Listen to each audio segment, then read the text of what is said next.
country, and it's a cause for concern. Behind each new number is a friend, a parent, a neighbor, or a senior. People's lives are at stake, and we all need to do our part. So follow your local public health guidelines, wear a mask and keep a safe 2-meter distance from one another, and download the COVID Alert app. It's easy, it's free, and with over 4.8 million downloads, it'll help you do your part to protect your friends and loved ones. Together, we will permettre et télécharger l'application gratuite Alerte COVID. Since the pandemic started, many folks have found themselves working from home. And in cases where they've needed to self-isolate, most Canadians have been able to do so because they have a roof over their heads. But imagine if you didn't have a home, especially during a Canadian winter. Sadly, that's the reality for far too many Canadians, and our government is taking action to change that. Since 2015, we've created a national strategy to make details about how this funding will be used. The Rapid Housing Initiative will be equally split between the major cities stream and the projects stream. Right now, our largest cities face a growing need for safe and affordable housing.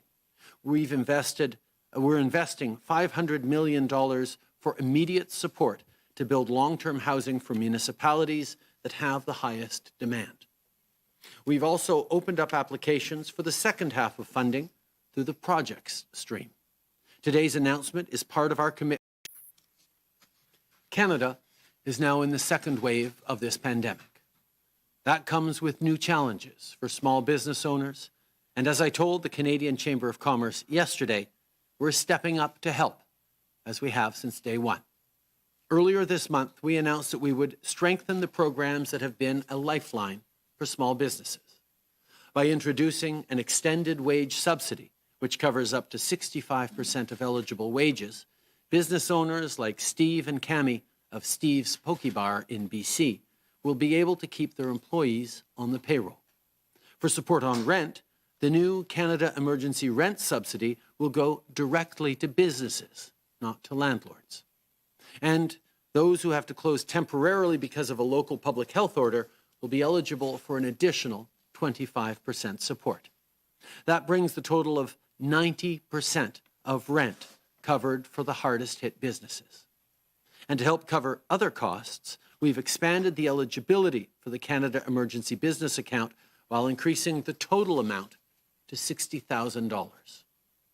Depuis hier, les entreprises qui exercent leurs activités à partir de comptes bancaires personnels ont maintenant accès aux prêts accordés dans le cadre du compte d'urgence pour entreprises canadiennes en ouvrant un compte commercial auprès d'une institution financière participante. En ce qui concerne les autres mesures, comme la subvention salariale et la subvention pour le loyer, on va déposer un projet de loi sous peu.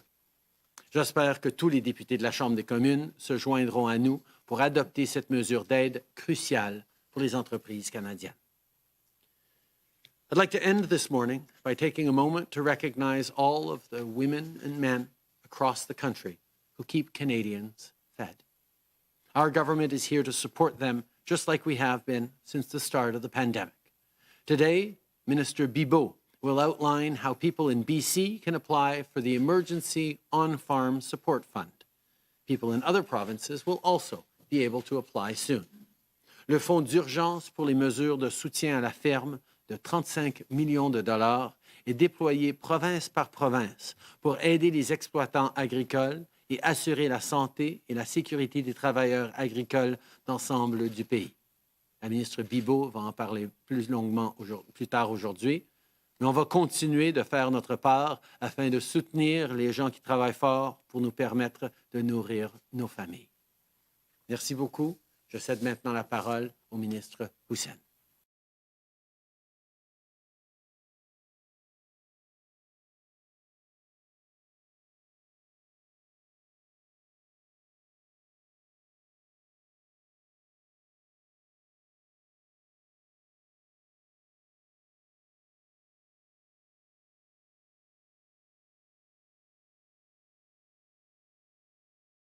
Now more than ever before, we have to ensure that each and every Canadian has a safe and affordable place to call home. And our government's new rapid housing initiative is doing exactly that, and it is an urgent response backed by a significant federal investment of over $1 billion.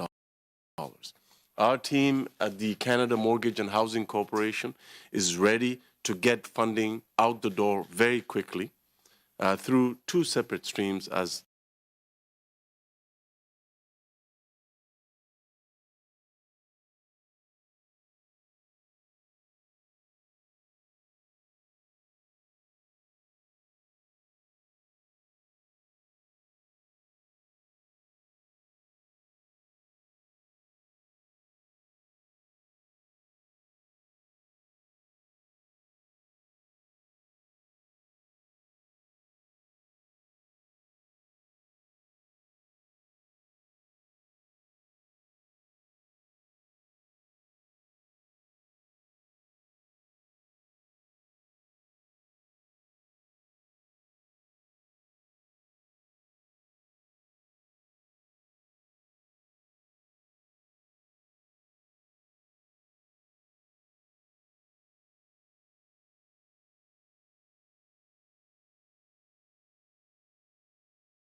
properties into housing and to purchase land for rapid housing construction. We will work together with our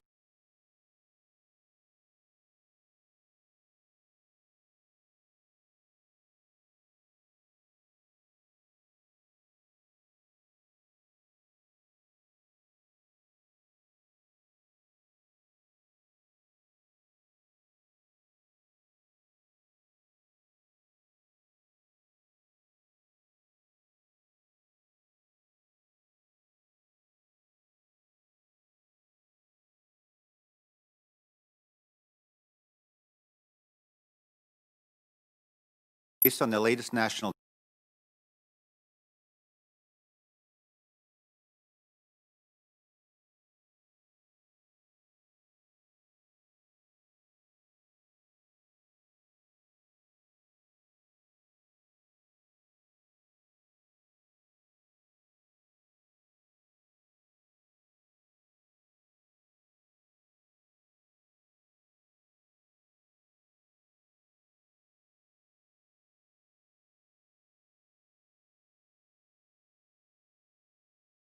past 7 days, there were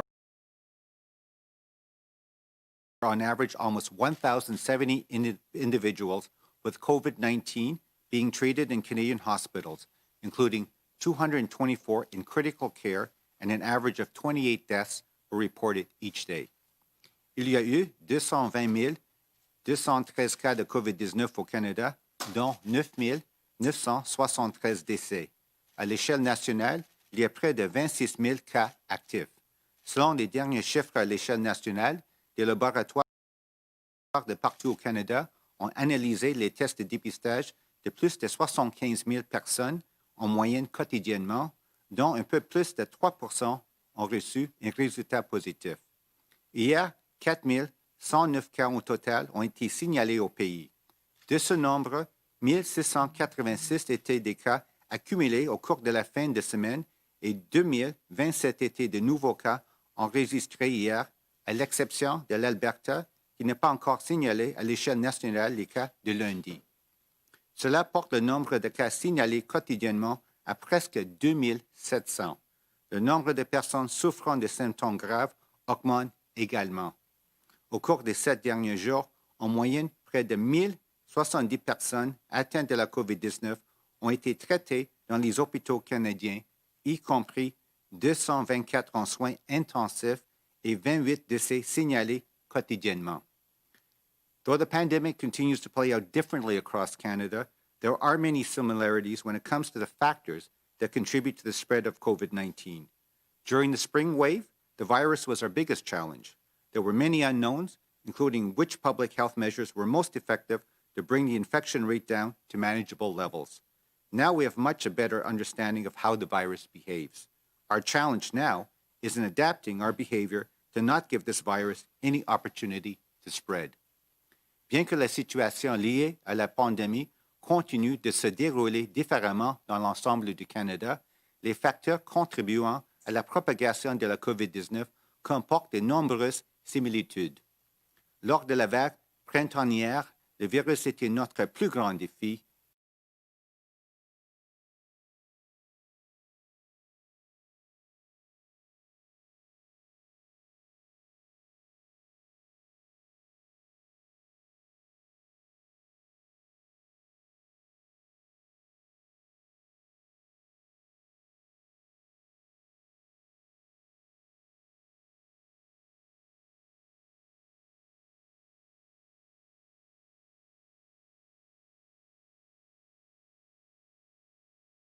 To control the spread. But these are not the only settings where COVID-19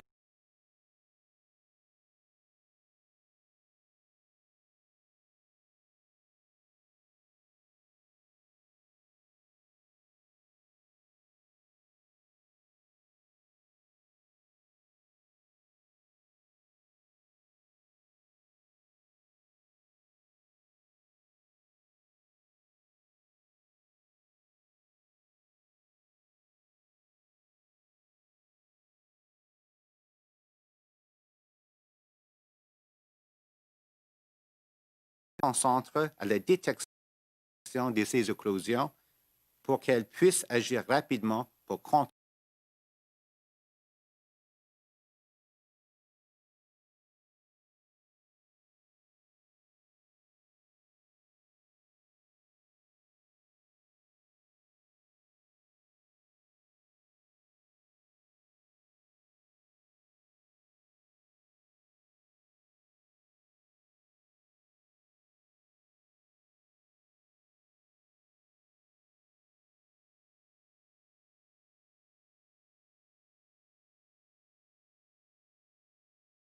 are a reflection of exposures and infections that occurred up to 2 weeks ago. In some areas, we are learning that gatherings during the Thanksgiving weekend contributed to the elevated case counts we are seeing today. Our actions matter. La Dr. Tam et moi-même avons aussi mentionné que les cas signalés aujourd'hui correspondent aux expositions et infections survenues jusqu'à 2 semaines auparavant. Dans certains secteurs, nous apprenons que les rassemblements tenus pendant la fin de semaine de l'Action de grâce ont contribué au nombre élevé de cas que nous enregistrons aujourd'hui. Nos gestes comptent. The solution is simple. Implementing it is difficult. But the choice is clear. We must consistently maintain effective public health measures, stay home if we have symptoms, even mild ones, wash our hands frequently, maintain physical distancing, and wear a mask as appropriate. Letting down our guard and letting this virus win is not an option. La solution est simple, sa mise en œuvre est difficile, mais le choix est clair. Nous devons maintenir constamment des mesures de santé publique efficaces, demeurer à la maison en cas de symptômes,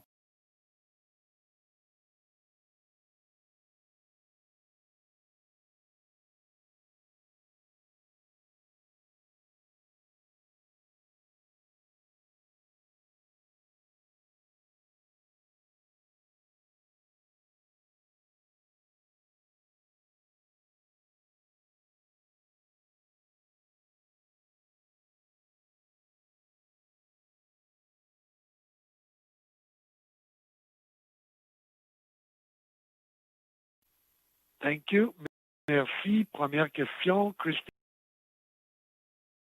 Kirkup, The Globe and Mail, line open.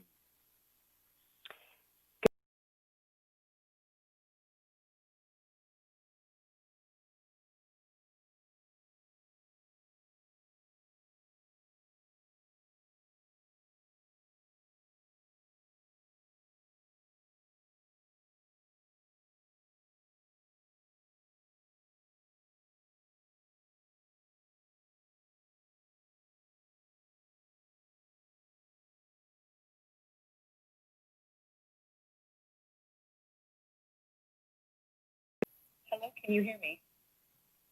Hello, can you hear me? We can hear you. Yes, go ahead again. Okay, thank you for your patience. Prime Minister, you clearly have continued confidence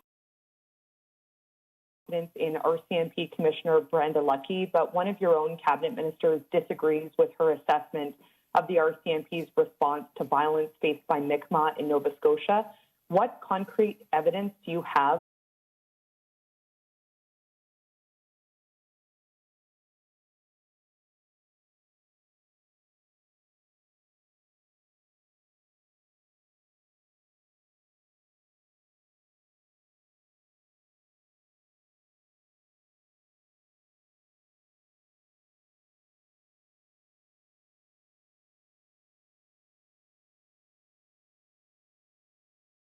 All Canadians to reduce systemic racism. We will continue to work with the Commissioner, with members of the RCMP, and with all institutions that serve Canadians to reduce systemic discrimination and racism throughout our country. Following up, Kirsty? And Indigenous experts, Prime Minister, say the Correctional Service of Canada cannot be trusted to tackle the impacts of systemic racism, including the greater number of racialized Canadians who are institutionalized. What specific steps will your government take to hold the CSC accountable?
Monsieur Trudeau, j'aimerais vous entendre à propos de la décapitation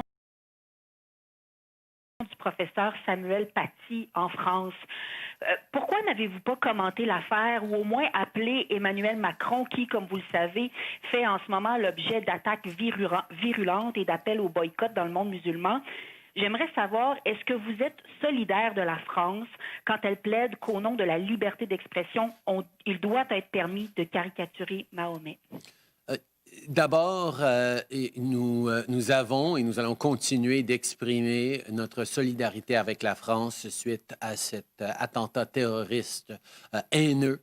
La décapitation, le meurtre de Samuel Paty est absolument inacceptable et injustifiable et nous nous joignons à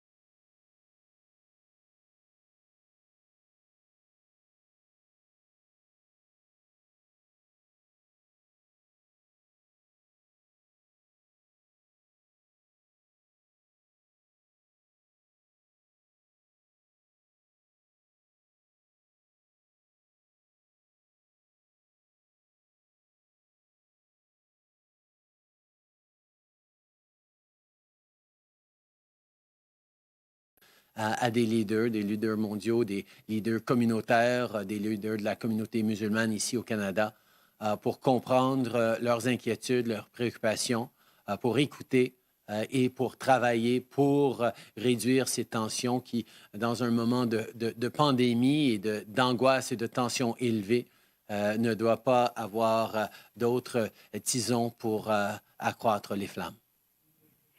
Alors, dois-je... Excusez. Obviously, as we have and as we will continue to do, we strongly condemn the heinous terrorist attack, the murder of Samuel Paty, which was unacceptable and absolutely unjustifiable. we will continue to stand with France as it reels from this terrorist attack on an individual and on shared values. At the same time, we are seeing a rise in tensions, in anger around the world that need to be countered, that need to be reduced, that need to be listened to and worked through. We're in a time of a global pandemic where anxiety is up, tensions are up, people are frustrated, people are fearful. We need to work together to work through our differences, to listen to each other, and to go beyond the frustrations that people are feeling. That's why I will be reaching out to fellow leaders, but also to leaders in various communities, including the Muslim community here in Canada, to talk about how they see the situation and foster greater understanding and listening. Et en sous-question, M. Trudeau, est-ce que je dois déceler dans vos propos une sorte de critique envers M. Macron qui a parlé de séparatisme islamiste? Mais plus généralement, je voudrais vous entendre, certains font un lien entre cette affaire et celle à l'Université d'Ottawa sur le mot en haine. Certains disent que dans les deux cas, on a puni un professeur pour avoir abordé un sujet qui dérange et que c'est seulement une différence de degré dans le fond. Vous, faites-vous ce parallèle? Que pensez-vous de ce parallèle qui est fait? Merci.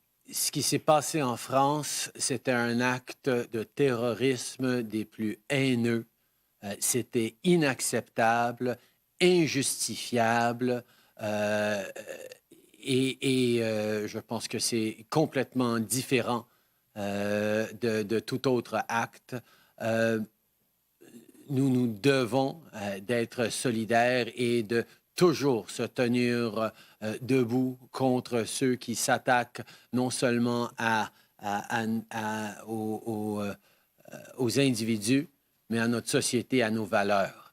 C'est ça la lutte contre le terrorisme et sur ce point-là, nous sommes de tout part avec nos alliés français.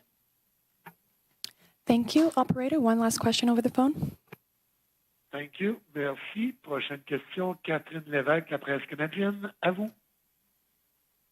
Oui, bonjour, M. Trudeau. J'aimerais aller dans cette même veine, surtout sur l'Université d'Ottawa, parce qu'à chaque fois qu'on vous a posé une question sur cette affaire, vous avez choisi de dénoncer le racisme, mais je voulais savoir qu'est-ce que vous pensez de ce qui est arrivé précisément à Mme Lieutenant Duval et la dénonciation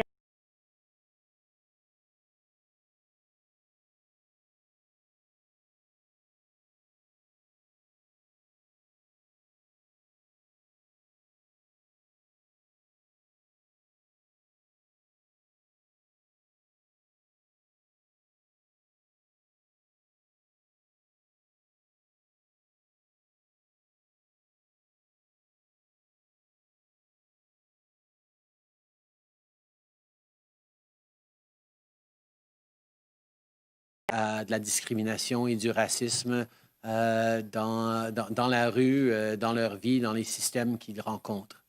Nous devons d'être à l'écoute de ceux qui sont blessés par l'utilisation, même non avec des bonnes intentions du mot haine.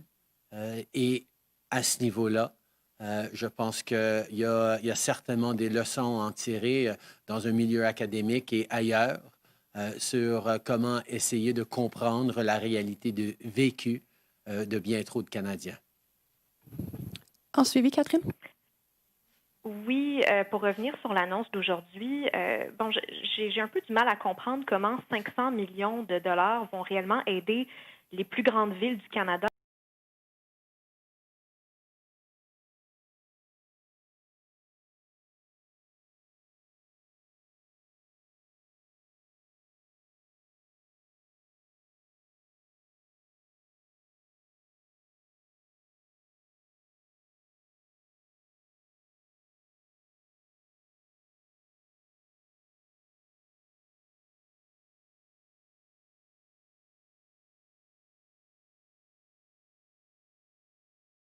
Communities and municipalities have been using to repair revitalize and build new housing. So this is in partnership with that. But I can tell you that this particular rapid housing initiative is targeting municipalities and communities that have been asking us to help them acquire distressed properties, convert them into rapid housing, and to enable them to also invest in innovations that can result in the construction of rapid housing in a matter of months and not years, and to also house people that they've been able to house temporarily through our federal Reaching Home program, to move them from that temporary housing into rapid housing. This rapid housing initiative will allow them to do exactly that. Merci. On va maintenant passer dans la salle. Bonjour, M. Trudeau. Louis Blouin de Radio-Canada. Je veux savoir comment vous expliquez votre perte d'appui quand même hier dans les deux élections partielles. On a vu que Mme Paul a quand même bien fait, que les conservateurs sont concurrentiels dans la banlieue de Toronto. Est-ce que c'est un signe pour vous que des élections plus tôt que tard, ce serait préférable pour vous d'un point de vue stratégique? Mais aussi, j'aimerais ça vous entendre sur votre explication sur peut-être cette baisse d'appui qu'on a vue hier. Évidemment, je suis très content d'accueillir deux femmes fortes à la Chambre des communes qui remplacent deux hommes qui étaient les députés auparavant. C'est une autre pas vers l'avant, vers l'équité dans notre Parlement. Des élections partielles, c'est toujours particulier. Dans des périodes de pandémie, c'est encore plus particulier. Je veux juste vraiment remercier tous les bénévoles, tous les candidats, tous les gens qui ont sorti, appuyé, participé et voté dans des élections partielles, dans une situation difficile, parce que ça démontre à quel point nos institutions sont fortes et notre démocratie continue de bien fonctionner. Et je suis très, très content de pouvoir accueillir deux femmes incroyables en Marcy Ian et Yara Sachs à Ottawa pour continuer le bon travail que nous faisons en tant que gouvernement.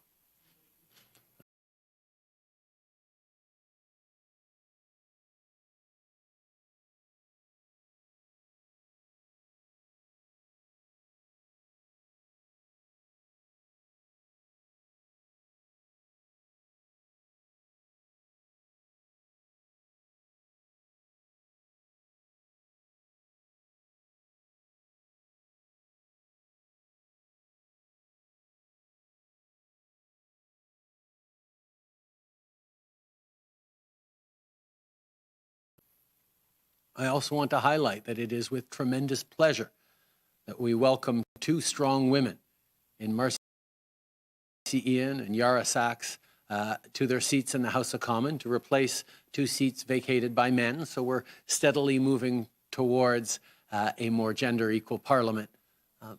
But mostly I'm excited to have these two individuals who are strong, powerful, compassionate members of their communities stepping up to contribute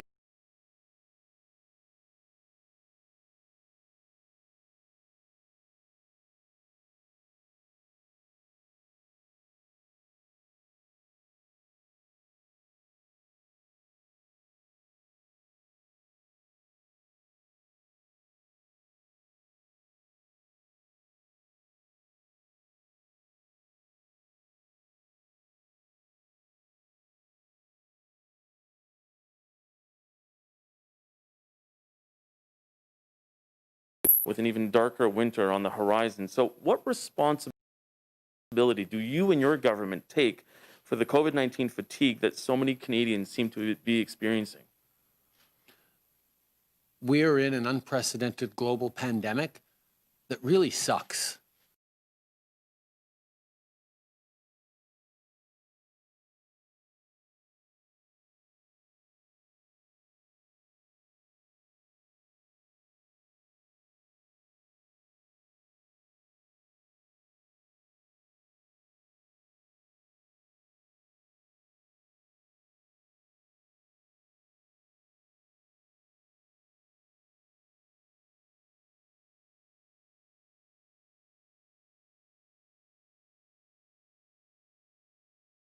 It does mean we have to continually remind ourselves to follow public health advice.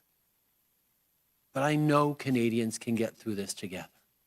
And yes, we've seen rises in cases here and there. We've also seen flattening of the curve in other places. We know we can do this. We've done it before. And it's frustrating to have to explain to your kids in many parts of the country, like here in Ottawa, that we're not going to be trick-or-treating this weekend. And it's frustrating knowing that unless we're really, really careful, there may not be the kinds of family gatherings we want to have at Christmas. My 6-year-old asked me a few weeks ago, Dad, is COVID-19 forever? I mean, he's in grade 1. This was supposed to be his big year as a big boy, and they're not even singing in his classroom. This is really difficult. It's a time where we need to do the right thing. We need to lean on each other. We need to use all the tools we can. And we're not always going to be perfect. And we're going to have to rely on extraordinary frontline health workers, rely on community supports, rely on a government that, as we've said from the beginning, will continue to be there to support people who need to stay home, to support businesses who have to close. It's the only way we get through this. But we will get through this.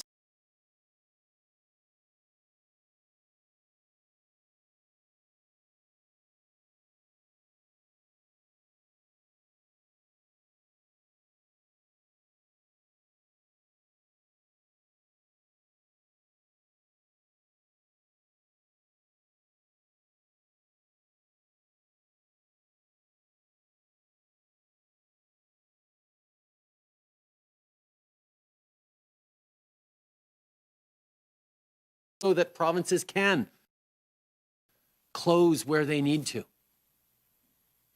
And all of us trying to deliver more tools to Canadians so that they can do their part. From masks to social distancing measures to an app that's already been downloaded almost 5 million times right across the country, that thousands of people have used to notify friends and strangers that they should probably get tested.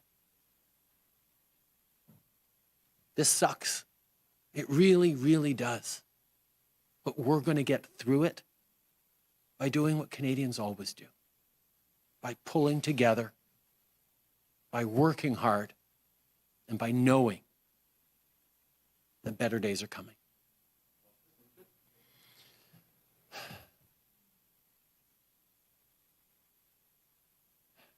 C'est plate, ce qu'on est en train de vivre maintenant.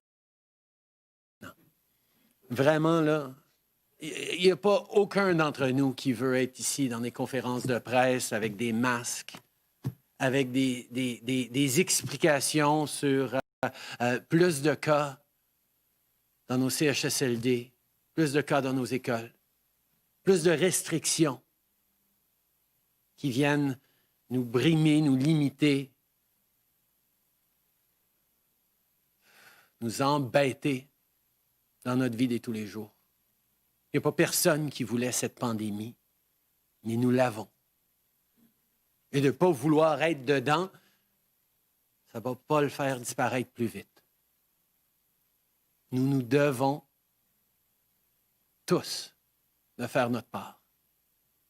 Puis on ne va pas être parfait, et oui, les gens vont faire des erreurs, et il va y avoir du mauvais jugement ici et là. Mais si nous voulons vraiment le faire, et si nous faisons de notre mieux, nous allons pouvoir passer à travers.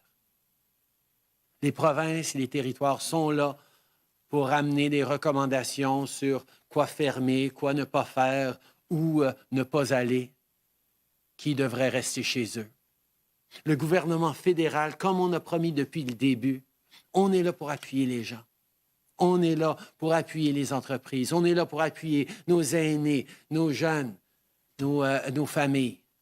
On est là pour envoyer les forces armées, la Croix-Rouge quand c'est nécessaire. On est là pour aider.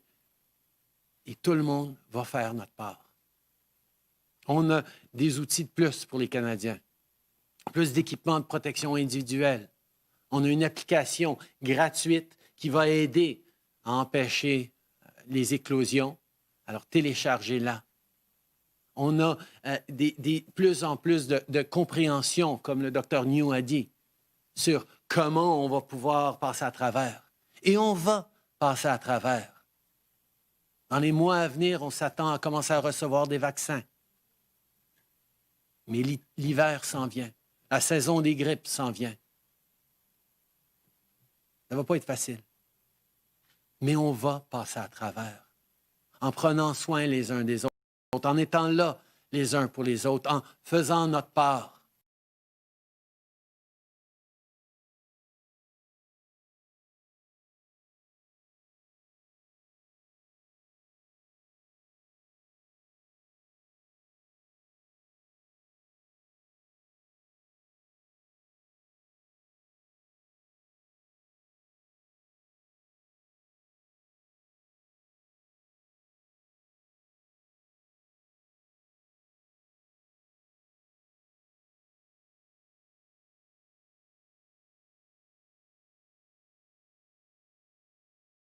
On va pouvoir se rassembler avec nos familles, même si on fait vraiment attention dans les semaines à venir.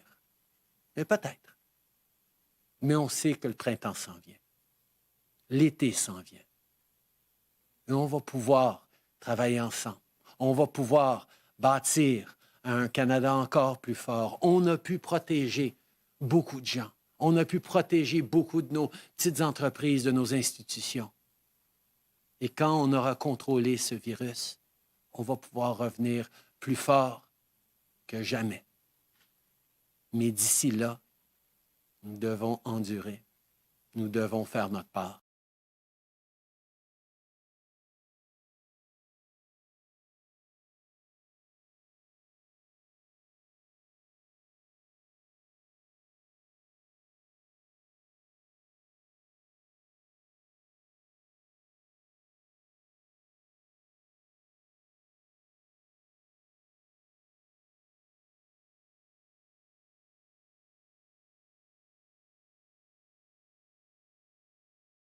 Speaking to Canadians from one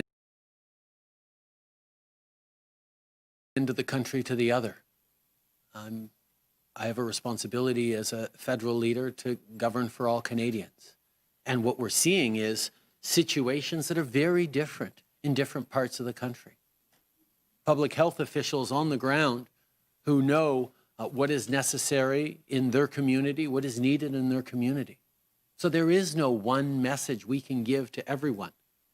Well, there was one message we could give to everyone in the spring. That was everyone stay home. Everyone don't go to work. Everyone lock down.